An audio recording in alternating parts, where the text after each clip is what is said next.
नमस्ते। आज हामी कुरा गर्दैछौँ नेपाली नाटक जीवनको मार्ग सङ्घर्षको यात्राबाट लिएको सुजिताको एउटा निकै शक्तिशाली कथाको बारेमा। यो कथा हो सहनशीलता र रूपान्तरणको। आउनुहोस् उनको यो प्रेरणाले भरिएको जिन्दगीलाई अलि नजिकबाट हेरौँ। ल सुरु गरौँ कथाको अन्त्यबाट, सुजिताकै यो भनाइबाट। यो सुन्ने बित्तिकै मनमा एउटा प्रश्न आउँछ हैन त? कसरी एउटी अशिक्षित महिला जसको सानैमा बिहा भयो यस्तो सफल र सम्मानित ठाउँमा पुग्न सकिन्? यो जान्नको लागि त हामीले उनको कहानीको सुरुवातै हेर्नुपर्छ। सुजिताको जिन्दगीको सुरुवात एकदमै पीडादायी थियो।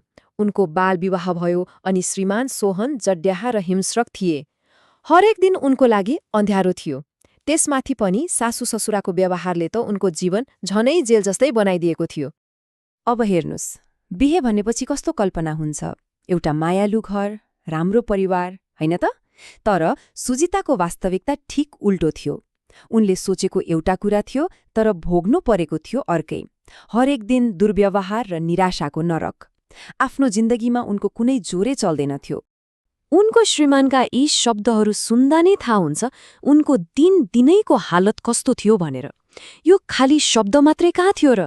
यो त डर थियो, अपमान थियो अनि दिनौं भोग्नुपर्ने मानसिक र शारीरिक हिंसाको एउटा सानो झलक मात्र थियो। तर भन्छन् नि, जतिसुकै अँध्यारो भए पनि कतै न कतैबाट उज्यालोको सानो धर्सो देखिन्छ। सुजिताको जिन्दगीमा त्यो उज्यालो बनेर आइन् उनकी छिमेकी सीता, जसले उनको पीडालाई चुपचाप भए पनि बुझेकी थिइन्। हो, सीताले उनलाई एउटा यस्तो बाटो देखाइन् जुन सुजिताले कहिले सोचेकी थिइनन्।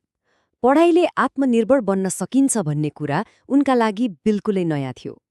यी शब्दहरूले उनको मनमा आशाको एउटा सानो बिउ रोपिदियो, आफ्नै खुट्टामा उभिएर जिउने सम्भावनाको बिउ। तर त्यो आशाको सानो टुसो पलाउन नपाउँदै सुजिताको जिन्दगीमा एउटा यस्तो भयानक तुफान आयो जसले सबथोक तहसनहस पारिदिनेवाला थियो। एक रात त्यो दिनहुँको हिंसाले सबै सीमा नाग्यो र उनको जीवन एउटा डरलाग्दो मोडमा पुग्यो। त्यो रात जे भयो त्यसले त सुजिताको संसार नै उजाडिदियो। पहिले त श्रीमान र घरकाले मिलेर कुटे अनि घरबाटै निकालिदिए। सोच्नुस् त, रातको समय सडकमा एक्लै, त्यतिले नपुगेर उनीमाथि फेरि आक्रमण भयो। जब आँखा खुल्यो उनी हस्पिटलमा थिइन्। सबै कुरा सकिसकेको थियो। तर अचम्मको कुरा के भयो भने त्यही अस्पतालको बेडमा जहाँ उनले सबथोक गुमाएकी थिइन् त्यही उनले आफ्नो सबैभन्दा ठूलो तागत भेट्टाइन्। निराशाको त्यो गहिरो खाडलबाटै उनले एउटा यस्तो अठोट गरिन् जसले उनको भाग्य सधैँको लागि बदलिदियो। यो कुनै अरूको लागि होइन, यो उनले आफैसँग गरेको बाचा थियो। त्यही क्षण हो जहाँ उनको आँसु शक्तिमा बदल्यो अनि पीडा चाहिँ प्रेरणामा। अब उनले हार मान्नेवाला थिएनन्। अब उनी आफ्नो भाग्य आफै लेख्नेवाला थिइन्, त्यो पनि पढाइको कलमले। अनि हो, त्यही दिनदेखि सुरु भयो सुजिताको एउटा लामो र निकै कठिन यात्रा। साथमा केही थिएन, थियो त केवल त्यही एउटा बाचा। तर उनको अठोट, त्यो चाहिँ चट्टान जस्तै थियो।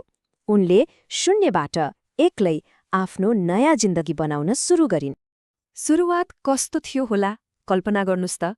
दिनभरि पेट पाल्नको लागि के मात्र गरिनन्। भाँडा माझ्ने, घर सफा गर्ने, मकै पोल्ने अनि दिनभरिको थकाइले चूर भएको ज्यान लिएर राति फेरि अक्षर चिन्न क्लास जान्थिन्।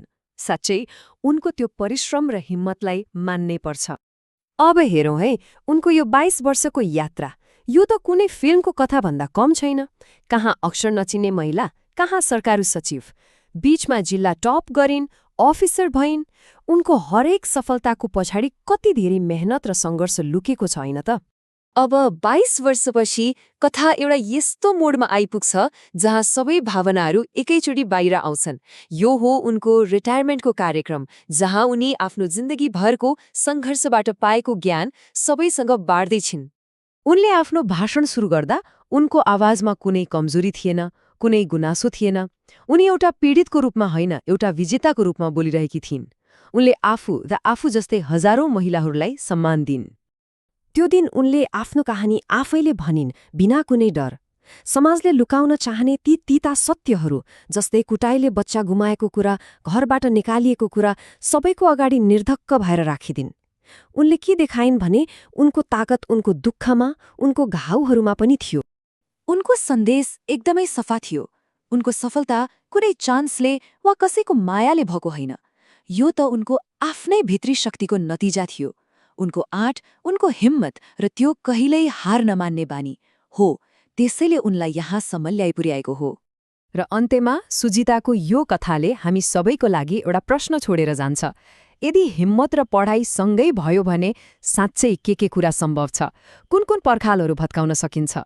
उनको जिन्दगीले त यही देखायो नि कि यी दुई चीज मिल्यो भने असम्भव भन्ने केही हुँदैन। यो कथाले हामीलाई आफ्नै तागतमा विश्वास गर्न सिकाउँछ।